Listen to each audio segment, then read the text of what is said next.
Alrighty, what's cracking YouTube? Matty here. Today is a new day and it's crawler time, episode 4, starring 6S Vaterra Ascender right here. Alright, so how are we going to do this? I'm just going to give you an overview of everything that's on this vehicle and just some random thoughts. Love to hear your thoughts or your feedback. If you have any questions regarding this chassis or build, I'll be happy to help you where I can. And let's get right into it. Okay, so Vaterra Ascender. We have a 1946 Dodge Power Wagon body fitted from Proline, and I've mated that with the K10 tray. Still using stock mounting positioning at the rear there.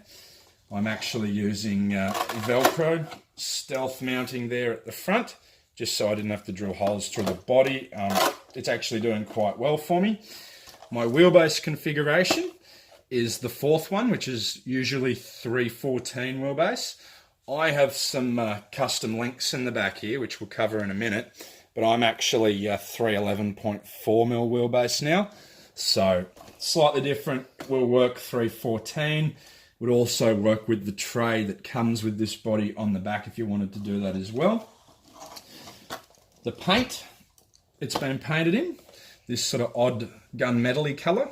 That's 3 coats gunmetal, 1 coat smoke, 2 coats gunmetal, backed with black, spastics chrome down the side, all the trimming pieces that are in silver, that's the pot paint. So I've hand painted that with a paintbrush. Didn't do the best job on that.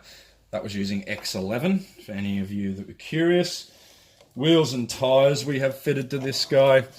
Pitbull rockbeast 1.9s, RC 4-wheel drive 1.9 steel wheels, and Crawler Innovations foams. They're quite firm in there. 40 grams of weight to each front wheel. I'm yet to weight the rears because I actually just ran out of weights. Bull bar and winch, working winch. I love a working winch. While we've got winching here, I will say when you are winching, guys, just a word of advice. Keep an eye on how it spools in there.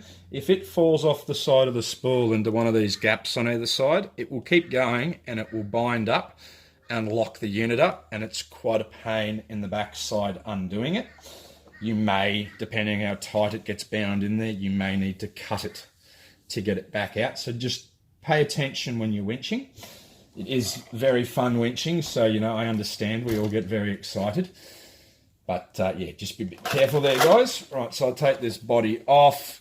I've just put some Gorilla Tape down the sides to help protect from rub and whatnot. Nothing special. There's in the back there how it all mounts. Excuse the dodgy cutting there. You don't see that, so it doesn't need to be perfect, but she beds in nice. Okay, enough on the body. Let's get into the beast here. Right, so we got the working winch at the front here, RC 4-wheel drive, wide winch control box to channel 4. I run this remote, I run my Sanwa M12S. My winch works on this lever, so that's out, that's stop, that's in. It's nice and easy holding that there. I can just go like that. Excuse my dirty thumbnails there, guys. I also, on the M12S, I use the auxiliary wire on the Mumba X here, and this dial here controls my drag brake. So if I go fully to the right, I'm 100% drag brake, fully to the left, I'm at 0 drag brake. Why would I want something like that? It is actually quite beneficial in descents, so I can adjust that dial and have my vehicle just crawl itself. Like I could put the remote down, walk away, have a beverage, and my vehicle would descend what I wanted it to descend, just running off dial and drag brake settings. I don't recommend just putting your remote down and leaving your vehicle, but you could. Into the power plant on this guy, Mumba X 1900 kV censored setup from Castle in there. This was badged as the Crawler Edition.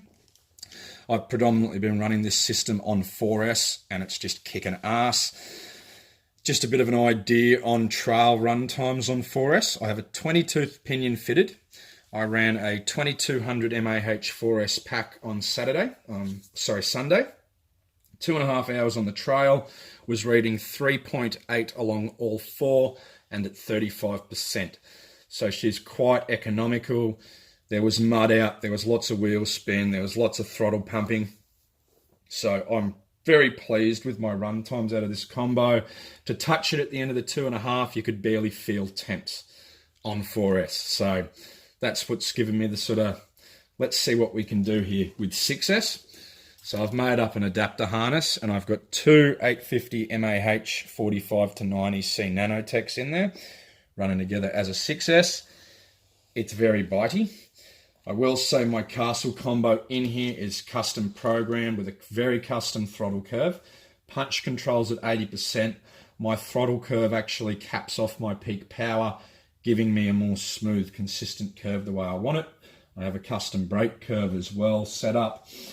I love the flexibility with programming with the Castle unit. It's proved to be quite fun. Servo I'm running in here is a Kingmax. So it's only a cheap one. I think it was about $70 Australian delivered. It's a CL3015S. It's digital and high voltage. Can be run on 6 volt, 7.4 or 8.4. I run on 7.4 and achieve 30 kilos of steering. It's a full alloy case and it's waterproof. I've had the thing submerged for a solid 5 minutes by accident once upon a time about 6 months ago, and here's the servo today, still going. It is my go-to servo of choice for my crawlers. You know, with what I have on hand here for servos, it was great bang for buck, and I do rate that. I would recommend him. The shocks I've got on here are still the stock shocks. There's a long story behind that. I have tried multiple combinations of shocks, from internal sprung, external sprung, droops, setups, everything, and I always end up putting the stock Vaterra ones back on with the dual stage springs they have here. I can't find another one that works as good. So I guess that's testament to Vaterra there. They've done very well with their suspension. Makes no need to upgrade, though. You know, I really wanted some nice shiny shocks on it. Makes that a little bit hard for me. I have rear link razor plates in the back here, so I can adjust my upper rear links. Made it very handy, especially when I fitted the titanium slightly different size links in the back there. I still have stock drive shafts from 1.5 years ago. They've never failed me. They're doing sweet. I have a Robinson Racing, I believe it's 87 tooth hardened steel spur in there, and a 20 tooth pinion. We're still running stock knuckles and hubs at the front. It's the stock bars at the front there. It's a good thing. Over here are your notching for your wheelbase configurations. It's really easy to just change your wheelbase. There's 4 different lengths. That's the biggest thing about this for me, was that flexibility. Started its life as a K10 pickup, turned it to a K5 Blazer. Now I'm this odd sized power wagon, and it's all been achieved from the fact I can adjust my chassis in and out. I mean, I could narrow the wheelbase down and I could put the little Jeep body on it if I wanted to, but I don't want to do that. What we might do is I'm going to give you guys just a little look on how smooth this thing is on the table. So we're trying not to kill ourselves here. I'll turn this guy on. 6. So let's just have a little look at the turning. So that's fast, as fast as it goes. Very smooth, very precise. I do have my Sanwa receiver set in SHR mode for first 3 channels. Channel 4's in normal mode, so I can confirm SHR mode is working for me with the Mamba X. SHR mode's just super high response. Since setting the servo into SHR mode, being a digital servo, it's just so crisp. It was really like sort of wow, seeing that difference there. We'll give him a little crawl. So 20 tooth pinion fitted. At the moment, no drag brake. Well, I can adjust my drag brake in using this dial. And now we've got drag brake. My one nitpick with the Castle combo would be I would have liked to have seen a bit more brake force there. I'm sort of reaching my limitations. So I might be upgrading the can in the future There we go with some drag brake on. 20-tooth pinion, and it's this sort of crawly. So after I run it on 6S 20-tooth, I am going to back the pinion down to about 10-tooth, 9, 10 or 11-tooth, and we'll give it a run there, and we'll see how extra crawly it is there. But I mean, I'm very happy with this vehicle. Obviously, that's why I'm doing this video. If you're on the fence with a Vaterra Ascender, I'd just say go for it. Kills it. If I had to pick going out and getting another crawler, if I was only to have one crawler on hand, I have no complaint. I have no worries in saying I just have a Vaterra Ascender. I like panhard and chassis mount servo. It makes you do these ones when you're fully flexing. Some people don't like that. You know, they want all four wheels on the ground. I think it just looks extra boss when you get up something on 3 wheels that everyone else got up on 4 wheels. Look, that's about that. So I hope you've enjoyed, guys. Maybe you've learnt something. Maybe I'm just a complete idiot. Who knows? If you have any questions, feel free to hit me up in the comments. I'll help you out where I can. I do rate this vehicle, so I do have the time of day to talk more about it. And yeah, I guess I'll catch you guys next time.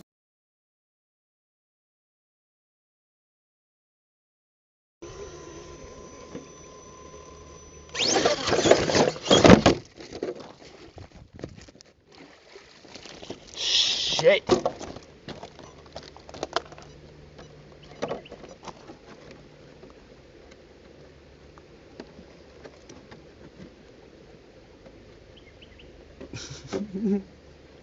Oh, fuck.